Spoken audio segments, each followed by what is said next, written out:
act of creating. My name is Sarah, and I'm going to guide you step by step on how to paint this beautiful tabletop scene. This artwork does require a template, so click the link below where you'll be taken to my Etsy store where you can grab that template. For this artwork, I did use a specific color palette, which of course you can also use, but if you feel like you're more inspired by using a different color scheme, then by all means, give it a go, as this painting really lends itself to being painted in whatever color scheme you feel inspired by. So now that you've got your template and it's traced onto your canvas, let's jump right in. Once I had my template printed out, I actually used the A2 size, so that was 4 sheets of A4 that I stuck together. I then placed carbon paper underneath and went over it with a pink pen so I could see the lines. You could see I had to extend some of the lines because my template didn't quite reach, but it's a very easy method and it's usually the one I use. You can see that my template is now traced onto my canvas and we can get into it. In terms of color palettes, I went onto my Pinterest and I went through a collection of different color palettes that I liked before finding one that I thought would work really well with this artwork. Green and blue are my favorite colors, so that's what I'm going to stick to today. You can of course use the same colors I am, but by all means this painting really lends itself to being whatever color scheme. There's a lot of freedom in this artwork.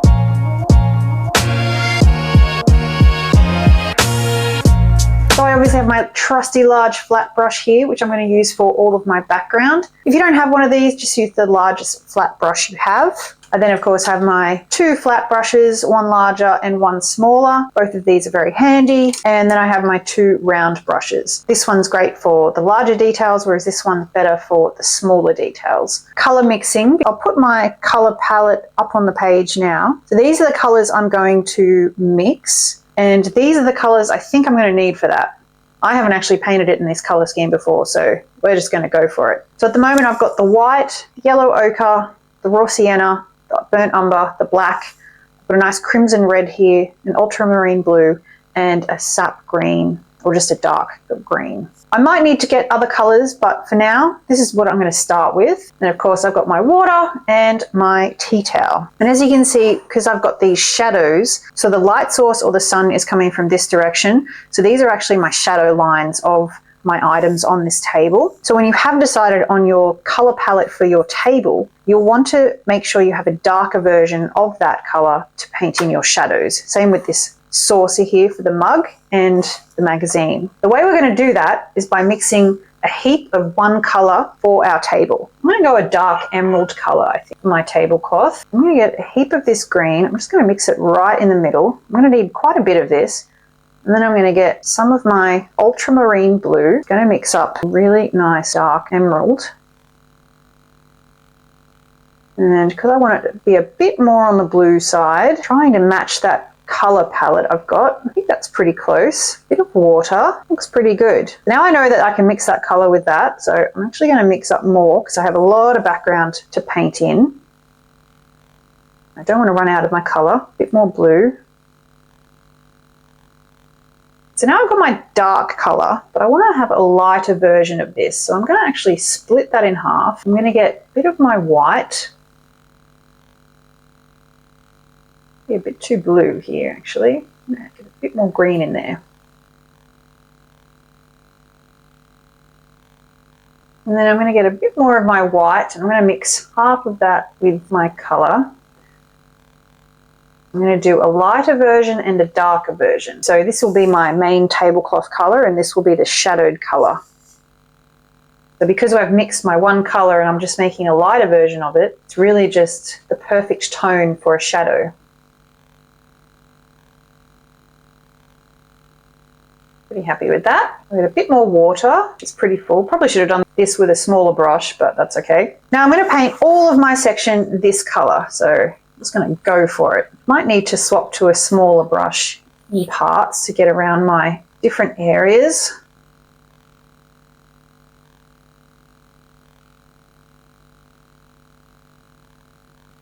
Go around my plate here.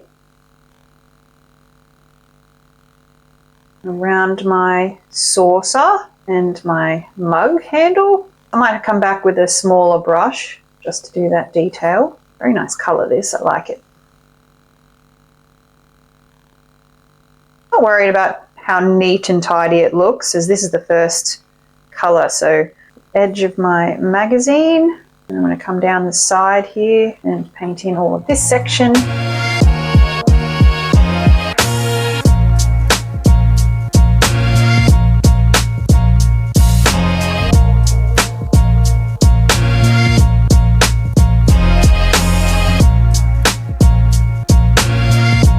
Go around my saucer. I'll swatch my other brush now, just to get around these edges.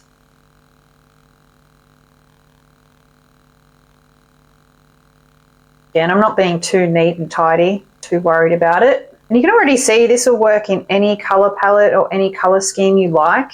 Pretty forgiving design.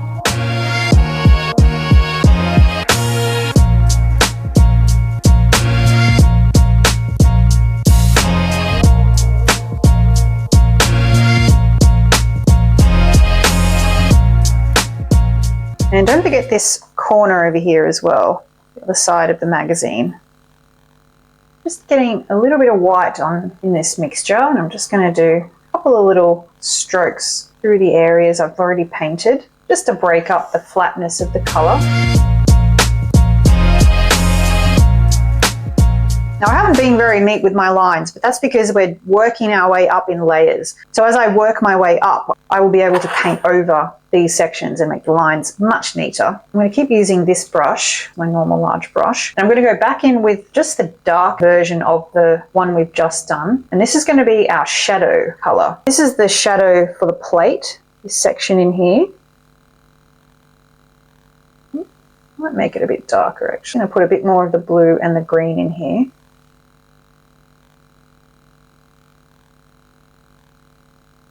Again, you might be more comfortable with a smaller brush. It's got a bit of water on and I'm turning my brush parallel to whatever line I am painting against, and it gives a nice, neat edge to what I'm painting.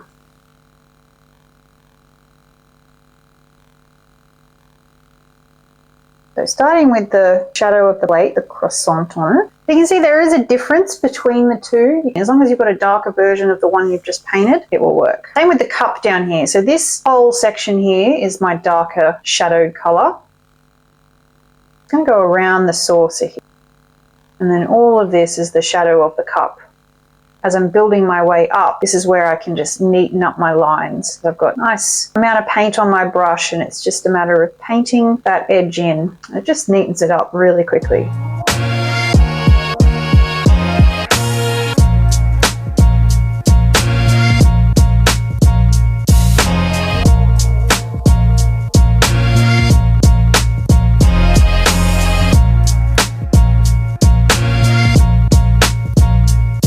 Straight line here. Now I have gone over my lines, but that's fine. It's a pretty simple little shape. It's just the long rectangle. And that's our table surface done. Easy. Very straightforward. The next thing we're going to do is work on our plate and mug color. I'm going to make these two items the same color because obviously it would be a set, like if you're in a restaurant or even at home, things would generally match. I mean, you can have mismatching, totally fine too, but I'm going to have them the same. And I think I want to have just a grey blue color. Get some white, some of my blue, and a little bit of my burnt umber. So I've got equal parts of both the blue and the dark brown, burnt umber. I'm going to mix it with some white. Put a bit more blue in there. I want it to be more blue. Just a great versatile color, as you'll see in a lot of my videos. Now, I've got that color, but it's way too dark. Get a nice chunk of white. So I'm just going to mix the white with whatever is left on my brush. A little bit more white down the bottom here. Acrylic paint always dries darker. So always make sure your color is lighter than you think it needs to be. Chances are it's going to dry darker than you want it to. And I'm just going to paint my plate around my beautiful croissant here. And again, just coming to my line. So this is where I'm going to neaten up my line. So again, holding my brush parallel to the line. Same again on this side. Plenty of paint on my brush, and I'm just brushing it completely parallel to the line that I'm trying to neaten up. And that's it. Nice, straight, even line. Paint in the rest. It's a very forgiving artwork. You don't even have to worry about making sure that your lines are nice and straight and neat. I think it's be a bit more free-flowing with it if you like. You can see that my croissant actually has a shadow here too. And where I made my color lighter, I'm just going to add a little bit more to a darker version of this. I think this one's too dark. I think it needs to be a little bit closer to the tonal value of the lighter one. You can see that is much closer, that one. Then back to my plate, same again, using my brush. I mean, you might find it easier with one of the pointed brushes, but I'm just going to do it with this one. Going around this shape. Doesn't matter if I go over my croissant. Again, we're going to paint over that anyway. Just want to try and have a neat line on this side. Paint that edge in and then come around.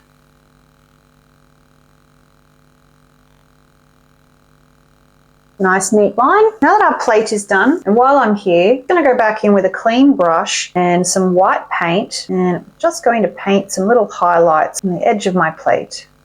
In with this section, not overly fussed with trying to make it look perfect. Again, we're just trying to get a little bit of extra highlighted detail in here while we're there. Nothing too crazy. I might actually go back in with some of my plate color as well.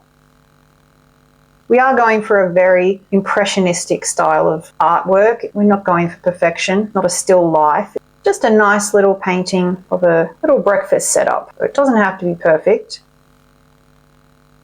Now that we've done our plate, we can move down to our cup and saucer. And of course, we're going to use the same mug color. I mean, obviously you don't have to, but I'm going to. So it's my lighter one here. I might actually have to get some of my darker one. Don't know if I'll have enough. My entire mug and saucer.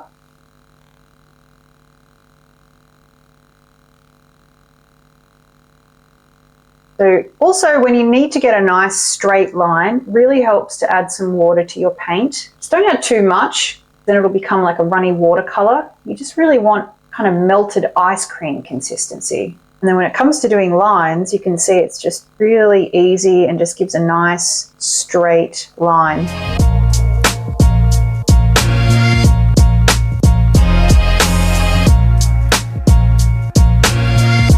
I'm going to go around my cup handle. I'm actually going to do that an even lighter color. So again, not overly fussed if I go over the lines. If you go over too many of the lines, you can always retrace. This is obviously the cup shadow. I'm just going to do my light color to roughly this edge, and then obviously the other side of this handle.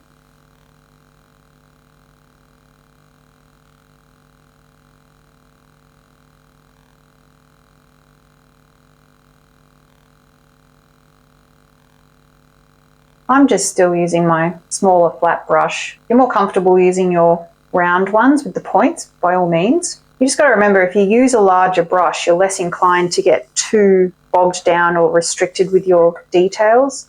This sort of artwork, I'm not going for perfection. I'm not going for super perfect lines or details. I'm going for a loose impressionistic style, and by using a bigger brush, it will help you accomplish that. I'm going to get a bit more white, and I'm just going to mix it in here with my previous color, and it's just a lighter version of the one I've been using.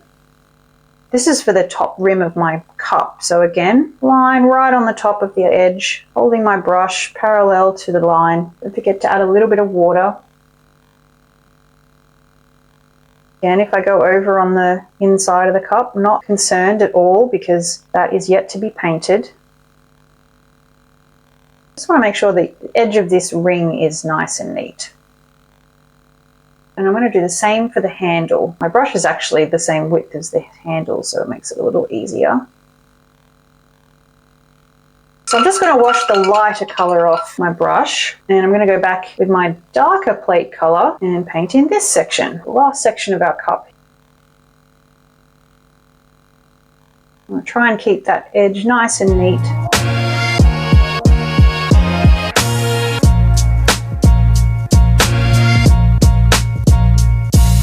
Washing my brush off, I get a little bit of white on my brush, and I'm going to go around the edge of this just to separate the handle and edge of the cup. Just a little highlight as well. I'm not painting the whole section again, just little areas. So I'm just going to do a little white on this edge here. A bit more white, another little section.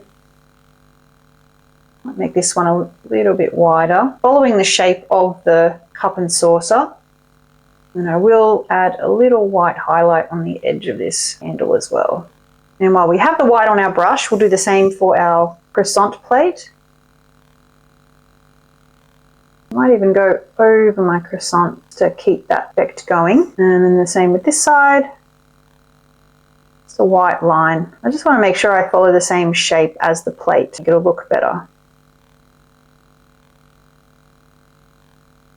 Now that our plate and cup is done, I'm going to move back onto my croissant. I'm going to go back to my small flat brush. I'm going to start with the lightest color. So I'm going to get some of the yellow ochre and some white. This is just the light pastry color. Then before we start painting, I'm going to mix some yellow ochre with a little bit of raw sienna. And that makes a nice golden pastry color. I'm going to use a combination of both of these colors. And so I'm just going to paint this big space here. I'm going to leave these bits for the darker color. I'm just going to paint a little bit of this one color. And then I'm going to go back and grab some of my lighter color and just kind of paint the two at the same time. Now I don't want perfect blending. I like the illusion that it's creating with the two colors that aren't perfectly mixed.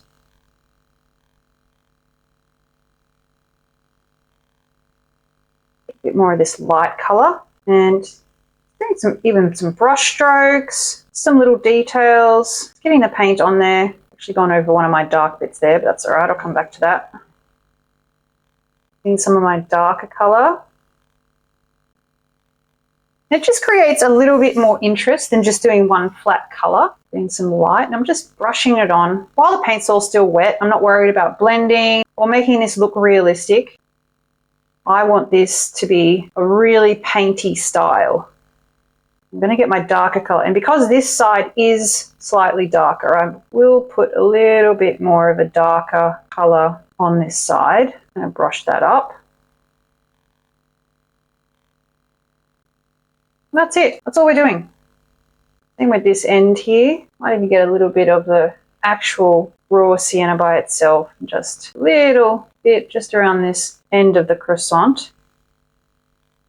And as you can see, I'm just getting little bits of color and just brushing it on as is. Don't need to overthink it. You're just brushing it on, just like that. And now we're going to do the same for the top sections here. So this is our darker area. So this is my lighter section. So I'm going to go back in with my yellow ochre and white color and just paint that on first. Doesn't matter if you go over the lines. These are just guides.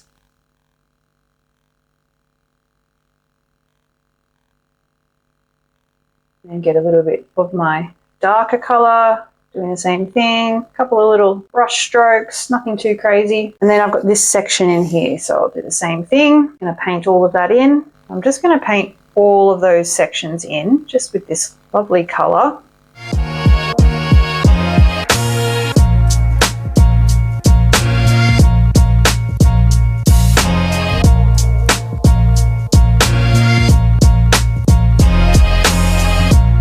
Forget about this little patch in here that I accidentally painted over. You can always add some extra stripes as well. You don't have to just do the ones that are marked on the template. And before we move on, I'm going to get some of the burnt umber and the raw sienna. So this will make a darker brown. And we're going to do the same as what we did with the lighter areas, but just with this darker tone. And the same again, just going to brush a couple of little lines with this darker color in some areas.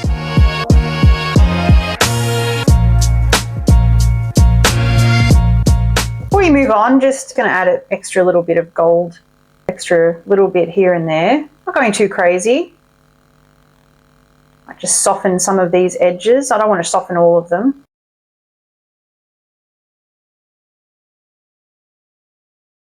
But it helps when the paint is still wet, so you can do this.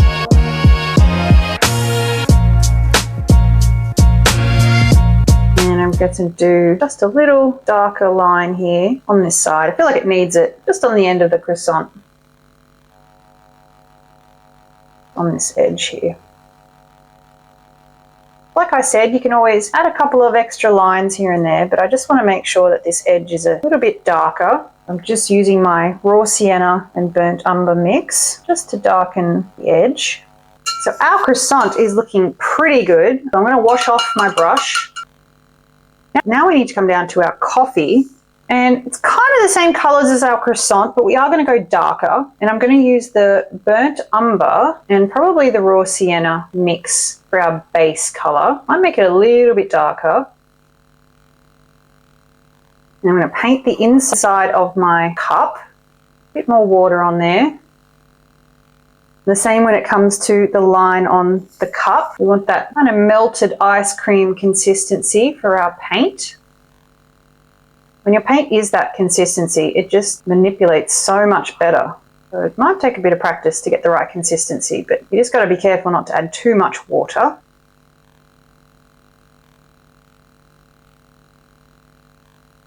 But I feel like we need a little bit more detail. I'm just going to use straight burnt umber now, and I'm going to create the shadow of the cup on the coffee. It's really just a crescent moon shape, I guess you'd say, an upside down crescent moon shape. And I'm just going to get some raw sienna. I'm using my large round brush now. I'm going straight in with some raw sienna, and I'm just going to do a little shape here. Just add a bit of contrast. And I might actually get a little bit of white, do a little squiggly line, blend it in a little bit.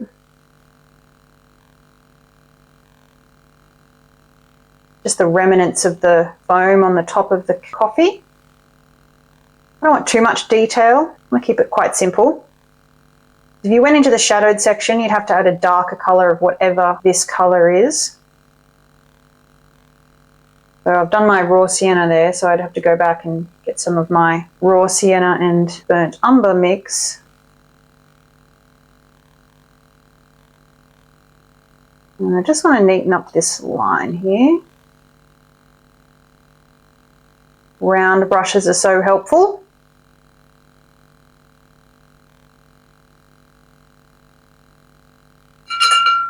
Now that's what the detail I'm going to do for my coffee. I don't want to do too much.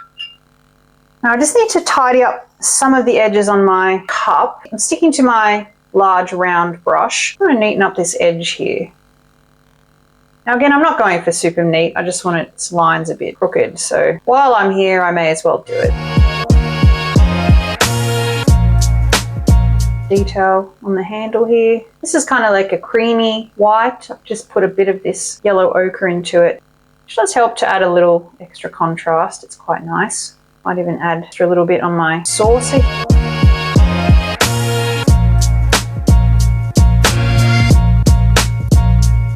While I'm here, I may as well put some on my plate. Might as well. Put a little stroke there, maybe one down here.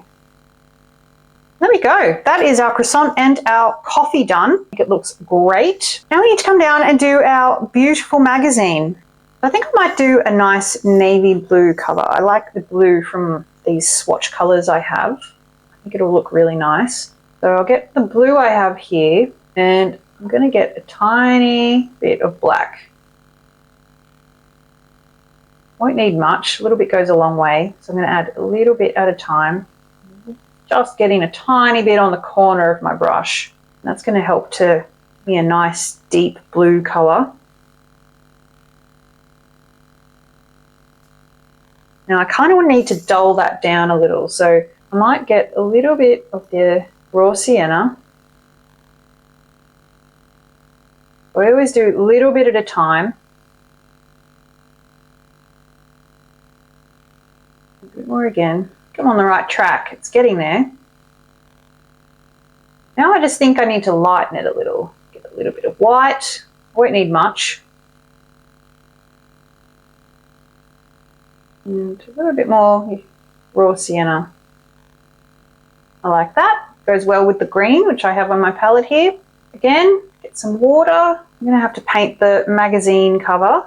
And starting from the top, I'm going to do my nice melted ice cream consistency. And my brush is pretty much the width of this line, so I'm going to just paint along this line here.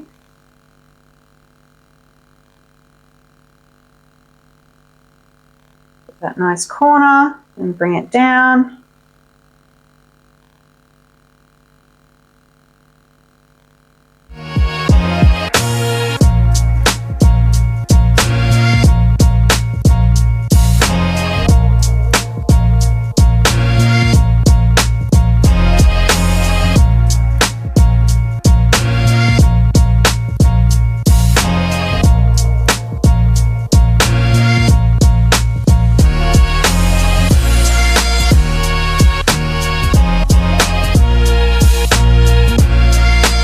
Our beautiful color painted. I'm going to move on to her face. You can paint whatever color you like, so you don't have to do a proper skin tone. I might actually do a lighter one. I might get some white, put to the side here, and I'm going to get a little bit of the burnt umber. This isn't how I generally do skin tones. I'm not going to do a realistic skin tone because it doesn't look realistic anyway.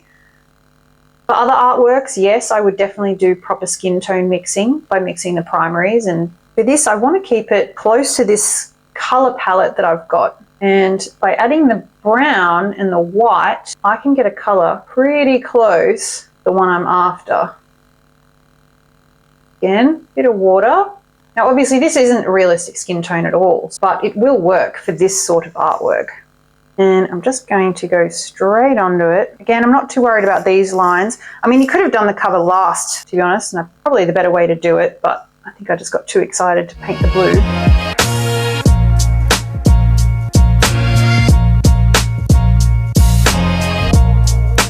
And I'm going to try and go around a lot of the facial features because I don't want to lose my lines.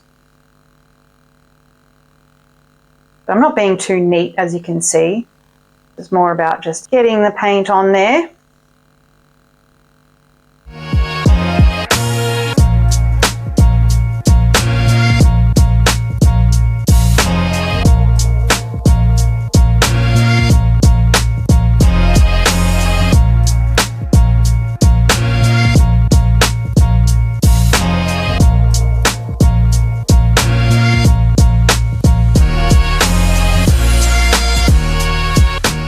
Now I've just got her neck down the bottom here. You can really do whatever colour you like for this magazine cover. There's a lot of freedom in this artwork, but the rest of it as well. You can really play with the style and the details. It's a really fun one to paint. I'm going to mix up a slightly darker version of that just to do details on her face, like her nose shadow and the shadow on this side. I might actually do a closer colour to that grey, so I might get a little bit of the blue. The blue, the white and the brown.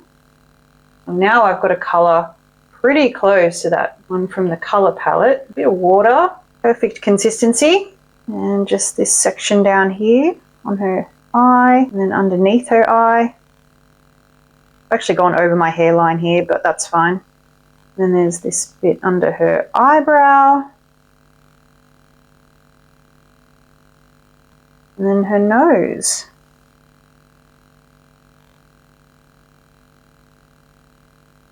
I'm going to swap to my smaller round brush.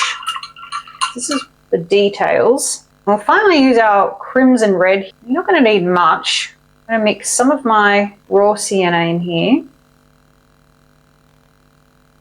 Get a nice lipstick colour, or what you call that colour. It's delicious. A bit too bright. I want to tone it down. I don't have any red on this palette really. I mean, I've got a terracotta colour, so I could make it kind of like that, but I want her lips to be pink. They look nice, pink hue. But I don't want it to be overpowering. Maybe I do. No, I don't. Toning it down with some white.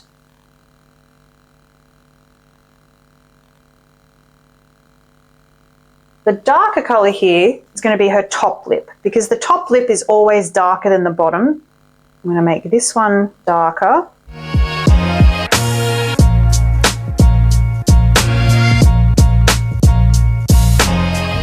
And then I'm going to get some of the lighter pink. Just going to mix some white in there. A couple of tones. Again, we're just doing the same technique, 2 different tones.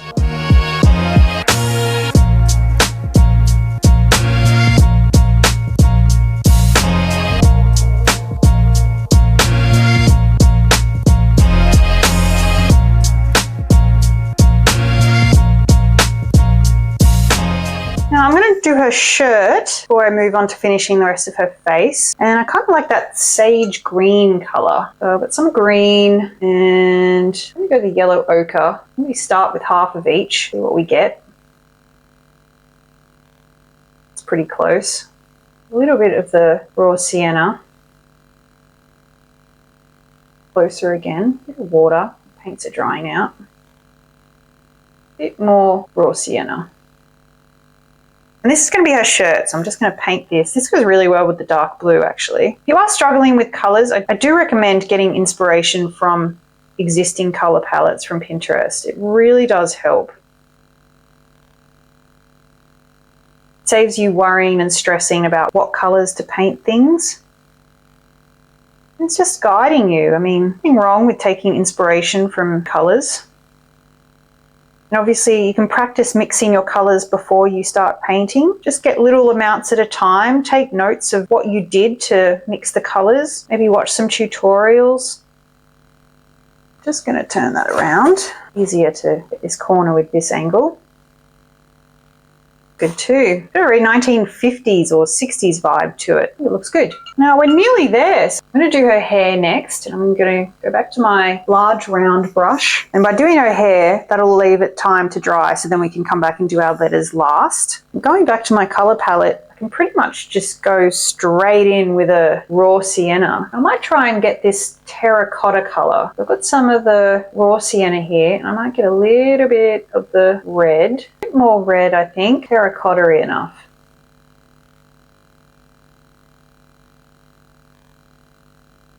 Might lighten it up slightly. Bit of the yellow ochre. Let's put more yellow ochre. Pretty close. And some water. Nice and creamy. Go around all of those letters. And I'm just going to start at the top. This is her hair. You can obviously, again, paint her hair whatever color you like. But you'll find that these colors are all going together really well. Because I've really tried to stick to the color palette. The cohesion between all of the colors goes really well.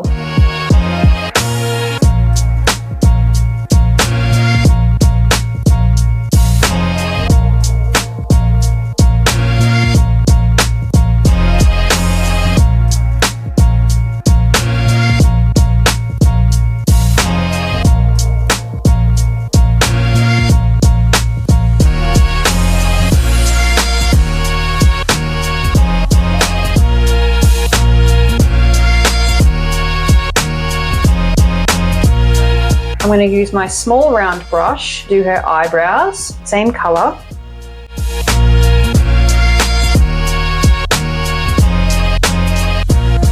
And then sticking to my small round brush, I just want to do her eyelashes. I'm going to do them black, but I don't want them super dark. I might actually do a blue, tiny bit of black in it. And this will create a nice dark color, but it won't be too strong. Again, some water. Much easier with the smaller brush. And it's just a crescent moon shape with some little points on them.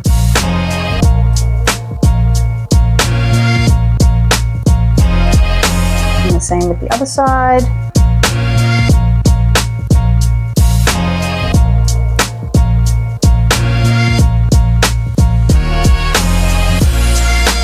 That is her face done. I think she needs a little eyeshadow, so I'm just going to go in with the lighter version of the skin color. This gives her some eyelids. I think it adds to it.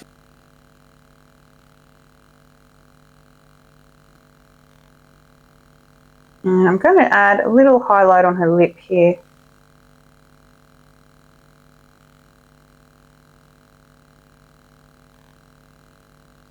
This is just a lighter version of the bottom lip color. I'm not going to add too many details to this. I think it's pretty good as it is. It doesn't need too much. It's just a couple of things will really help to bring the painting to life. I'm going to do a little bit on her shirt. So I'm just adding a little bit of the green to the original green shirt color. Just want to do a little line here. Just a squiggly line. Nothing too crazy. And obviously we just need to do our lettering at the top. I'm going to go back to my smallest round brush. Looking at the colors I have left, I might just go really nice light color. This was my Croissant color, so I'm just going to add extra white to it, and then I'll get that creamy color, which I think will look really good. So I'll need plenty of water in this, as it is lettering.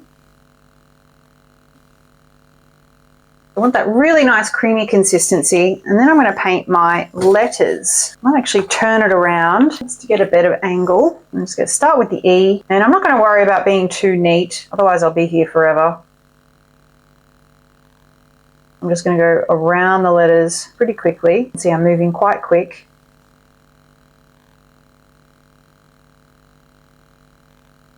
And if you go over or make a mistake, you can always paint over it with the hair color, whatever hair color you've decided to use.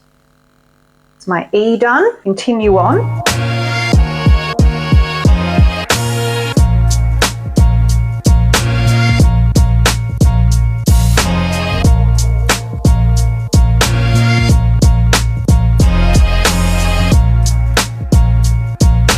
Such a fun little one to do. So many different color variations you can accomplish with this one artwork. So I really do hope you have a lot of fun with this one.